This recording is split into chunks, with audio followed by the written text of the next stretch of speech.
নিজের হাতেই গাছ লাগিয়ে ব্যাকইয়ার্ড গার্ডেন থেকে হারভেস্ট করা। আর স্পেশাল এই জন্য এই যে দেশের বাইরেও এই সবজিগুলো আমরা পাই এবং খেতে পারি। আলহামদুলিল্লাহ সব কিছুর জন্যই।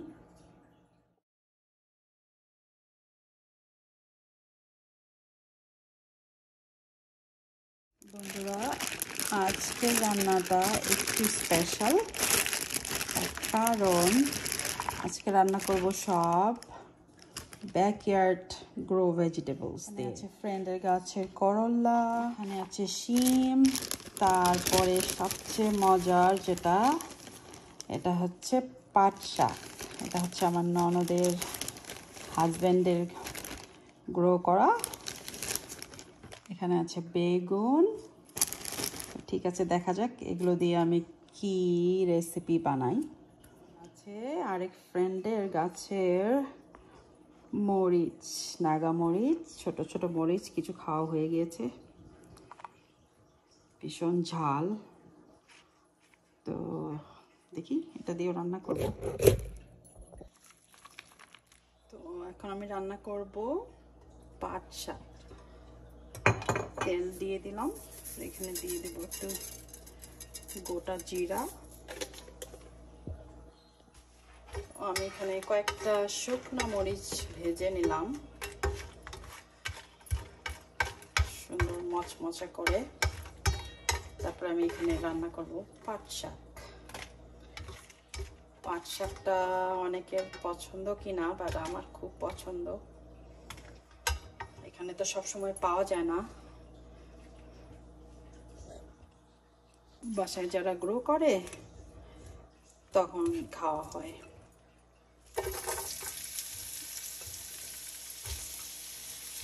পাট শাকটা আমার আম্মারও অনেক পছন্দ, আমার অনেক পছন্দ। তবে আমার শ্বশুরকে দেখেছি এত মজা করে পাট শাক, ডাল আর শুকনো মরিচ খেতে, এত মজা করে খেতেন, দেখতেই খুব ভালো লাগতো। পাট শাকটা আসলে একটা মজার শাক,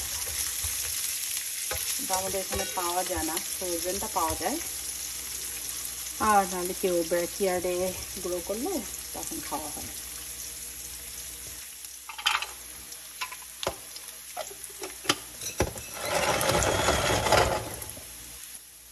পেঁয়াজ তো ভাজা হচ্ছে, সঙ্গে আমি একটু রসুন একটু চপ করে নিলাম। রসুনটা একটু ভাজা হয়ে গেলে তখন শাকটা দিয়ে দেবো।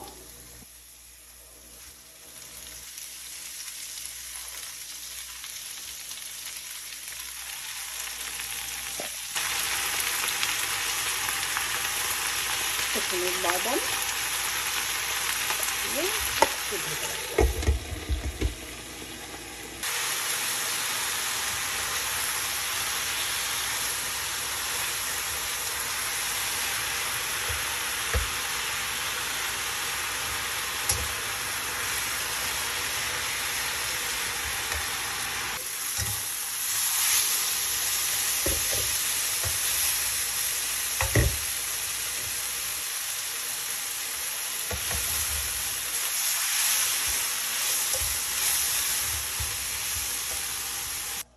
এই তো হয়ে গেল আমার পাট শাক ভাজি, সাথে শুকনা মরিচ।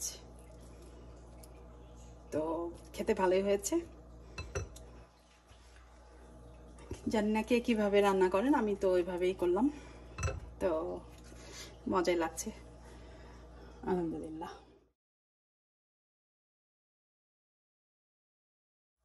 আপনাদের কাছে যদি কোনো অন্য রেসিপি থেকে থাকে তাহলে জানাবেন আমাকে। আমি তো এভাবেই খাই, আরেকটা খাই ঝোল করে। কারো কাছে যদি নতুন কোনো রেসিপি থাকে জানাবেন, আমারটা কেমন হয়েছে জানাবেন। Thank you. বন্ধুরা, এখন আমি রান্না করব করলা ভাজি। তো আজকের করলা ভাজিটা আমি আমার আম্মার রেসিপিটাই শেয়ার করছি, আম্মা যেভাবে রান্না করে। তো এটা একরকম, বিভিন্ন ভাবেই রান্না করে। তো এটা হচ্ছে আমি করলা, একটু হলুদ, লবণ, পেঁয়াজ একবারে মিক্স করে দিয়ে দিলাম। আর এখন দেবো একটু রসুন, চপ করা আছে আমার রসুনটা, এটা আমি দিয়ে দিই। কাঁচামরিচও দিয়ে দিয়েছি। এখন আস্তে আস্তে এটা সিদ্ধ হবে। তেলে 5 ফোড়ন একটু গরম করে নিয়েছি, তারপরে করলাটা দিয়ে দিলাম। এখন ঢেকে দেবো, আস্তে আস্তে সিদ্ধ হবে। দেখি কতটা সিদ্ধ হয়েছে, নাড়াচাড়া করে দিই ভিতরে যেন লেগে না যায়, আরও সিদ্ধ হবে।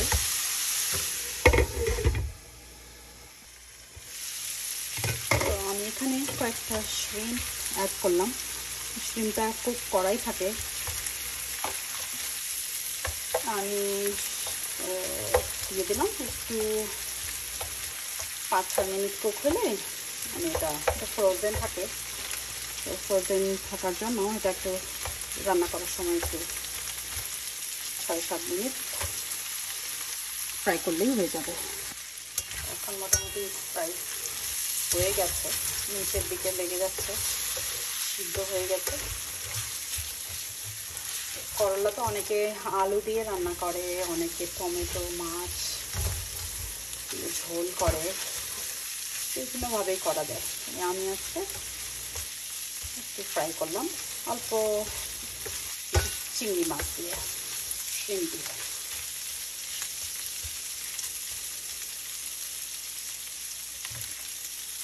তো এই তো হয়ে গেল আমার করলা ভাজি চিংড়ি মাছ দিয়ে।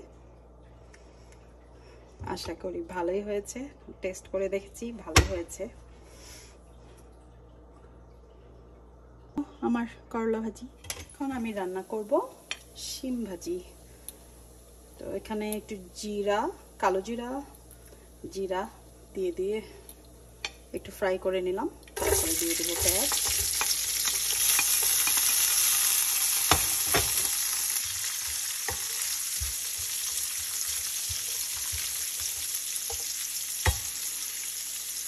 আমি কয়েকটা কাঁচামরিচ দিয়ে দিলাম। আর এখন দেব চপ করা কিছু রসুন,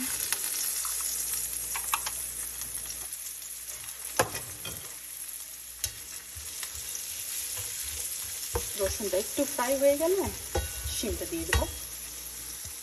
দিয়ে দেবো শিমটা, আমি ধুয়ে রেখেছিলাম।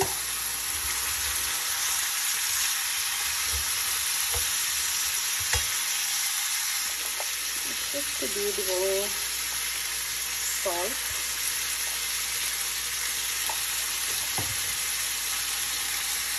এখানে আমি আসলে হলুদ ইউজ করবো না। আমি অনেক কিছু গ্রিন সবজি রান্না করলে হলুদটা খুব একটা দিই না। আমার মনে হয় সবুজ কালারটা আমার কাছে খুব ভালো লাগে, তো চেষ্টা করি সবুজ রাখা। হলুদ দেব না, একটু জিরা গুঁড়া দিয়ে দেবো। ঠিক আছে, এটা সিদ্ধ হয়। এখানে আমার 2টা বরবটি কাটা আছে, এই 2টা আমি এখানে দিয়ে দিই। আসলে এই 2টাও আমার গাছের বরবটি। এই বেচারা 2টা বরবটিকে আমি কোথায় দিয়ে রান্না করবো ভেবে পাই না, এই সিমের সঙ্গে দিয়ে দিলাম। এবার আমি তো বাংলাদেশে যাওয়াতে গাছ লাগানো হয়নি, আসার পরে 2-1টা যা লাগানো হয়েছে। তো 2টা বরবটি পেলাম, ওই 2টা এখানে দিয়ে দিই।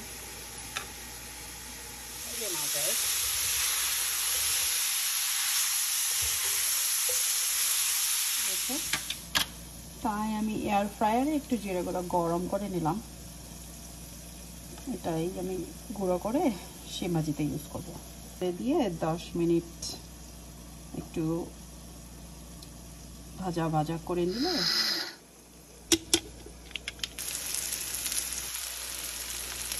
2 চামচ জিরা গুঁড়ো আমি দিয়ে দিলাম। এখানে জিরা আর ধনে একসঙ্গে গুঁড়া করা হয়েছে।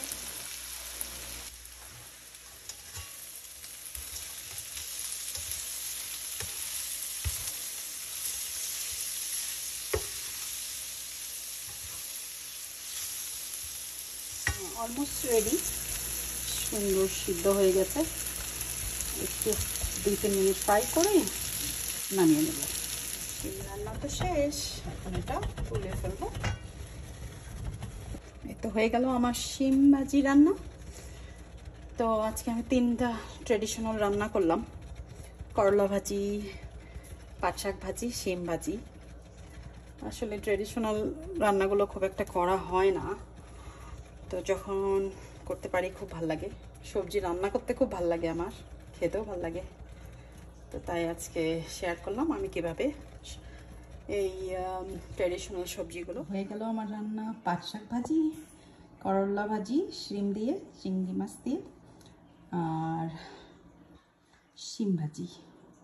আজকের রান্নাগুলো এই জন্যই স্পেশাল যেগুলো আমার আপনজনদের বাগান থেকে নিজের হাতেই। সব রান্নার পাশাপাশি সব রান্না হয়ে গেল, পাশে একটু ডালও বসিয়ে দিয়েছিলাম, সিদ্ধ হয়ে গেছে। বাগার দিয়ে দিলাম, চপ রসুন দিয়ে দিলাম।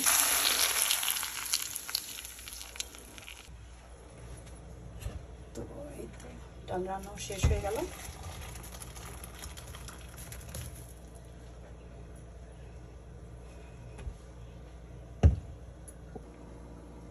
পাট শাকের সঙ্গে ডাল না হলে তো চলবে না, তো ডালটাও বানিয়ে ফেললাম।